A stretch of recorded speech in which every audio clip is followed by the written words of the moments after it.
The Mello TV Evening News at 8 is brought to you by the Ministry of Health and Wellness.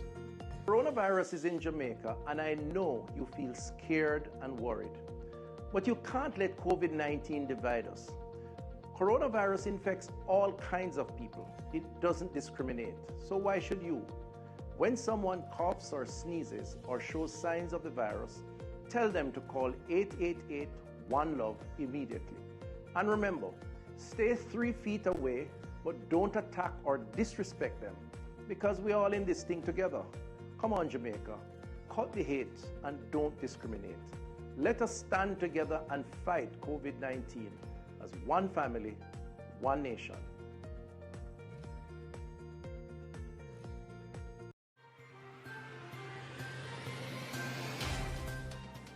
Tonight, as the new school year began today, Ministry of Education, Youth and Information Favour Williams outlined additional assistance for students and teachers.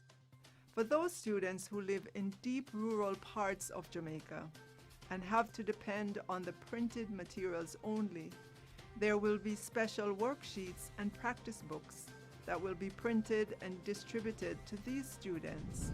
Motorists are being warned not to attempt to use the Cod Pen Bridge located on the roadway from Easington to Landue in St. Thomas at this time, as the NAA has closed the bridge out of an abundance of caution as a result of further damage to the structure during heavy rains on the weekend.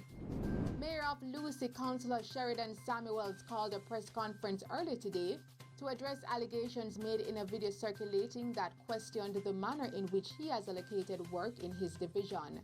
We follow the procurement guidelines, and in following the procurement guidelines, we cannot be wrong. And Jamaica recorded 170 new COVID-19 cases yesterday, bringing to 7,012 the total number of positive cases for the island, with no COVID-19 related death recorded, with the death toll standing at 120.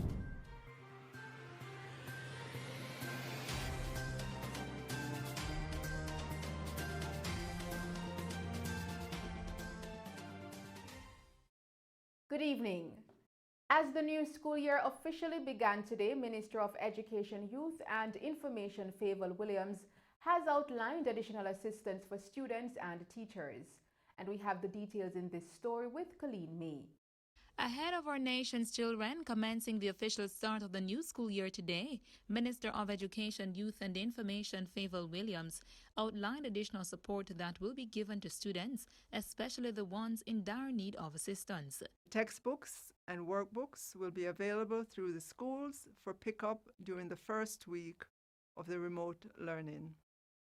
Every student will have the government-issued textbooks and worksheets where applicable.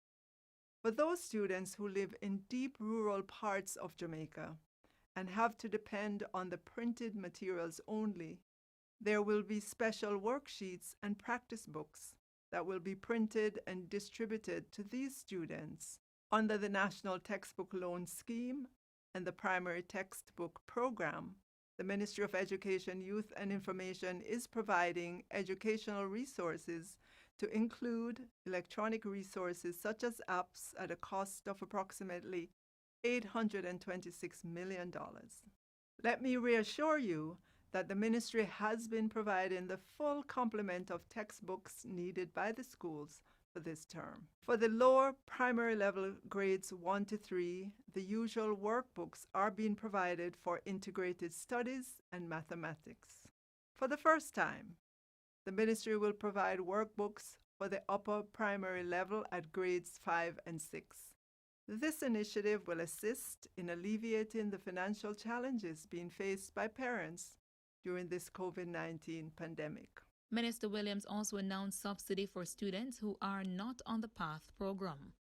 For non-PATH needy families, the ministry will make available a subsidy of $20,000 to 36,000 students towards the purchase of a tablet or laptop. There will be a registration process and criteria for the selection of the 36,000 students. We will announce the start date for the registration process. To help us on the journey, the ministry is in talks with the PSOJ to launch a one laptop or tablet per student initiative.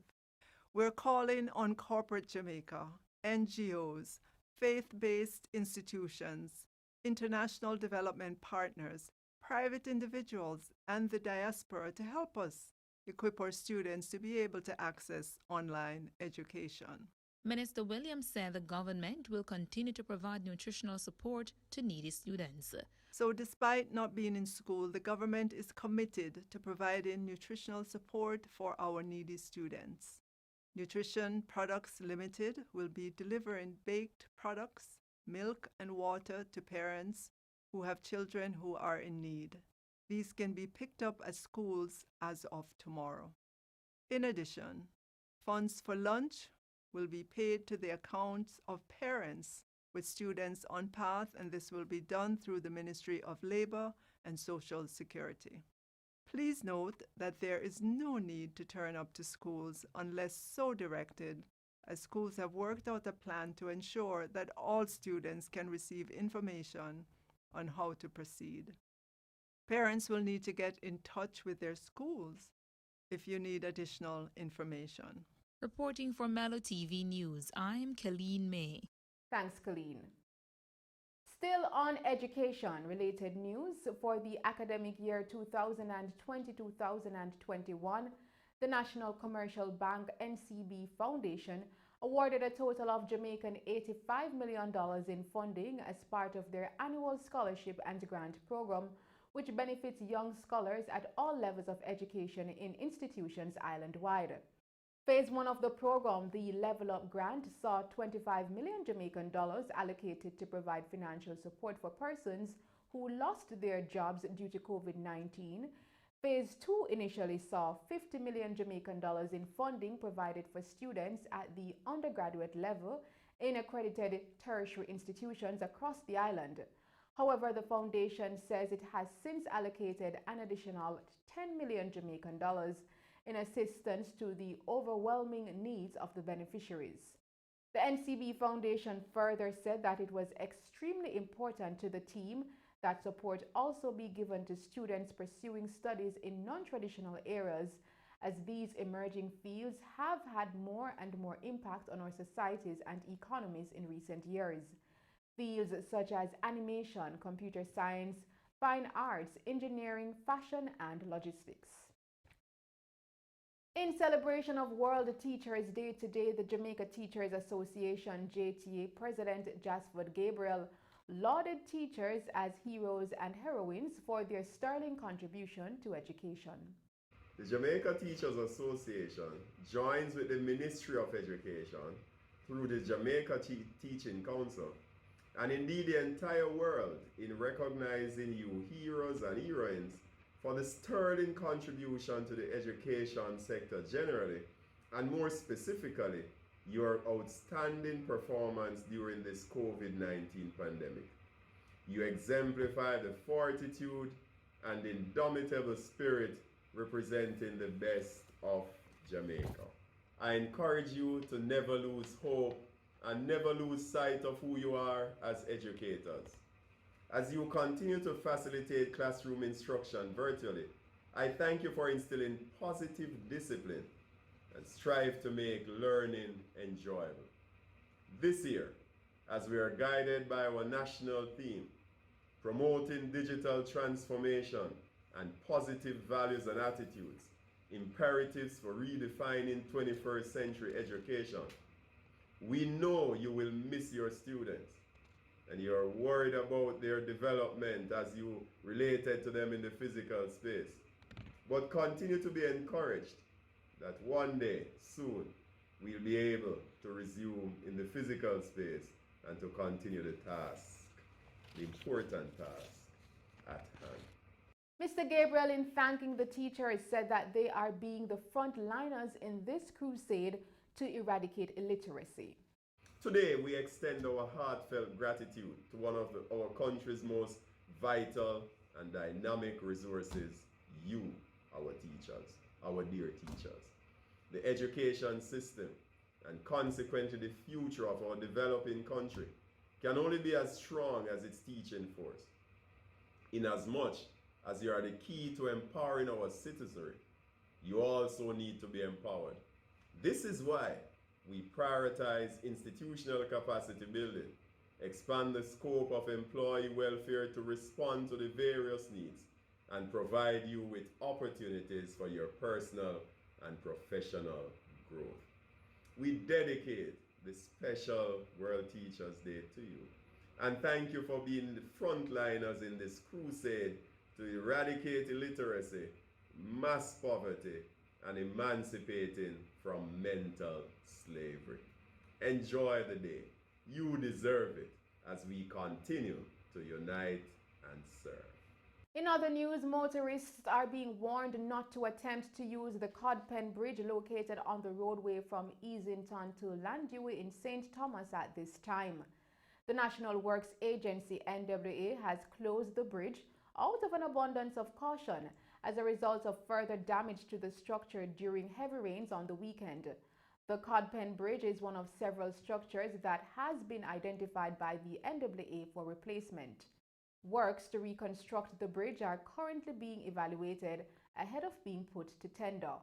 The NWA Communication and Customer Services Manager Stephen Shaw says the detour route to the bridge is currently flooded and it continues to rain in the area.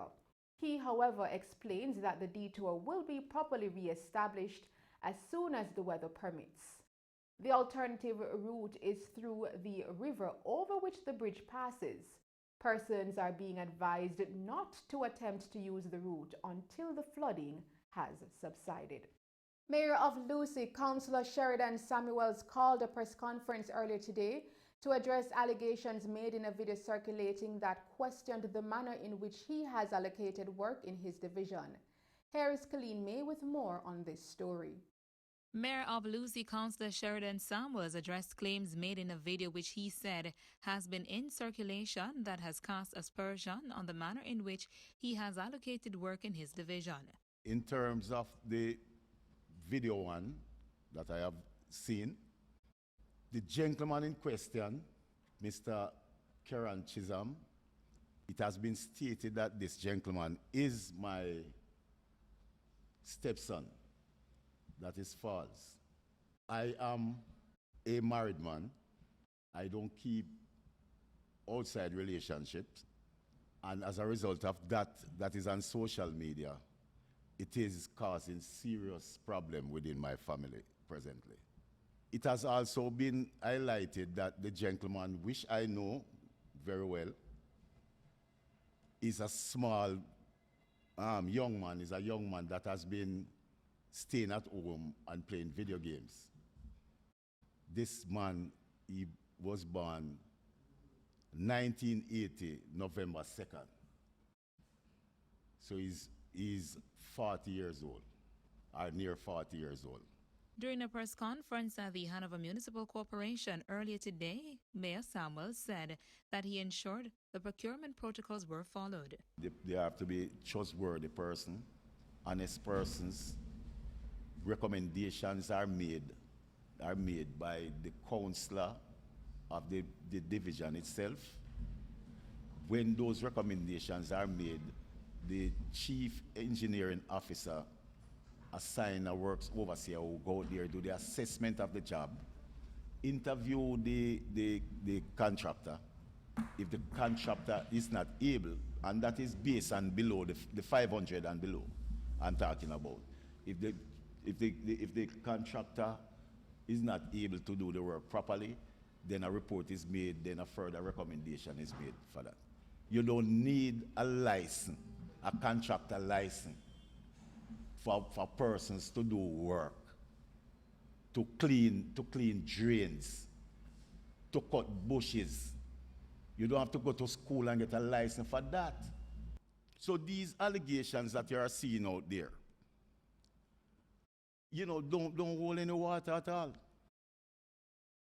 No one can ever state that they have returned funds to me, which is within the videos itself. We ensure that we follow the procurement guidelines within the corporation. That is what we have done. We follow the procurement guidelines. And in following the procurement guidelines, we cannot be wrong. Mayor Samuels says there is a process that will be followed in dealing with this type of issue, and additional announcements will be made come November. You know, it is really sad, and I am saddened also to know that persons out there and a video that is muffled, you know, saying these things. And I know why. The local government election is right around the corner. And it appears to be deliberate persons out there trying to put a smear campaign on me. I've been talking to my lawyers from yesterday, and I have given strict instructions as to how we should approach these things, and we will do what we'll have to do when the time is right, because there's a process. Reports have to be made to the cyber unit, and there's a process, and we will definitely proceed on that part. There are going to be some announcements, and those announcements will be coming probably the 8th of November. We will bring you more on this story in subsequent newscast. Reporting for Mello TV News, I'm Colleen May. Thank you, Colleen. In other news, Jamaica recorded 117 new COVID-19 cases yesterday, bringing to 7,012 the total number of positive cases for the island, with no COVID-19 related death recorded, with the death toll yesterday standing at 120. Of the 117 confirmed cases, there were 73 males and 42 females, with the gender of 2 of the cases awaiting confirmation. The ages of all the confirmed cases range from 1 to 99 years. They have addresses in Kingston and St. Andrew 78, St. Catherine 21, St. Elizabeth 5, Clarendon 5, Manchester 4, St. James 2, St. Anne 1, and Westmoreland 1. There were 175 recoveries recorded yesterday, bringing to 2,635 the total number of persons who have recovered and have been discharged from care. There are now 4,163 active cases being monitored, including 38 moderately ill persons and 12 who are critically ill. In other news, a team from the Kingston and St. Andrew Municipal Corporation and the Member of Parliament for Central Kingston, Donovan Williams, toured the Kingston Harbour yesterday as ongoing work is being done to secure the shoreline. Mr. Williams, in speaking with our news team, explained that this is an important project that works towards protecting the roadway from eroding. The municipality was doing a tour of this area. As you know, that we have been doing the project that we coined Flag Circle. So while we were here undertaking the Flag Circle project, we realized that the roadway was being compromised. The harbor, the water in the harbor was eroding the roadway. And so it's a project that is really to protect, as it says, the shoreline, to protect our roadway. And so it's a very important project. Otherwise, that we would have major erosion taking place along the shoreline here, which would affect our roadway. So it's a very significant project, but added to that now would be the added component of this area becoming now, as a result of this project, a recreational space and a space of leisure for our residents to come into and enjoy.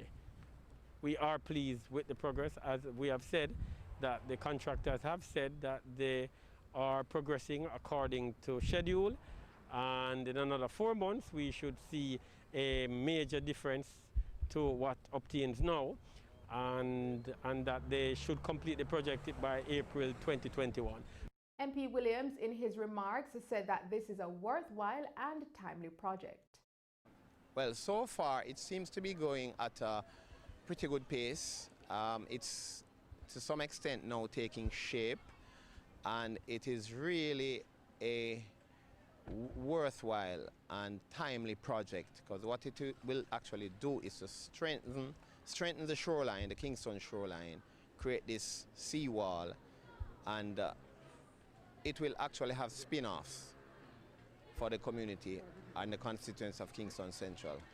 The Central Kingston Member of Parliament further outlined the issues that he will be focusing on during his tenure as Member of Parliament. In my view, the infrastructure in the constituency should not have been allowed to deteriorate so grossly. And that is one of the issues I will endeavor to challenge during my tenure as Member of Parliament. The issue of crime. We have to get the young people, the young men employed. We have to change their thinking. We have to get them into thinking entrepreneurship, small businesses, creating seeking employment, getting training. Because some of these young men, they are trainable. They are bright, intelligent boys. And some of them have wandered away. But there is hope for them.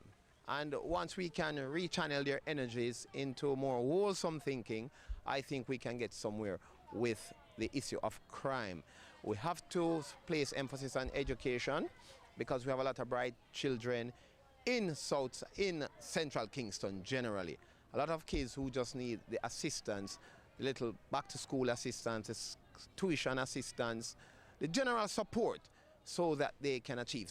And those were the stories making news. I'll return with the recap, and we'll now take a break and then join Christopher Scott with sports.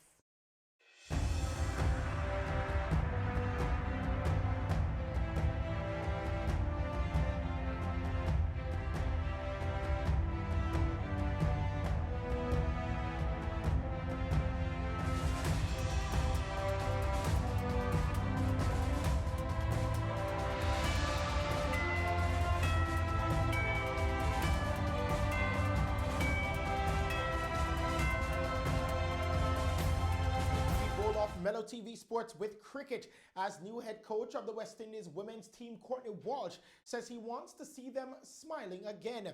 Walsh says the whole idea is to give them self-confidence and self-belief that they have a job to do and perform. West Indies women won their first global event when they beat Australia in the ICC T20 World Cup in 2016. Walsh was a member of the selection panel for that team.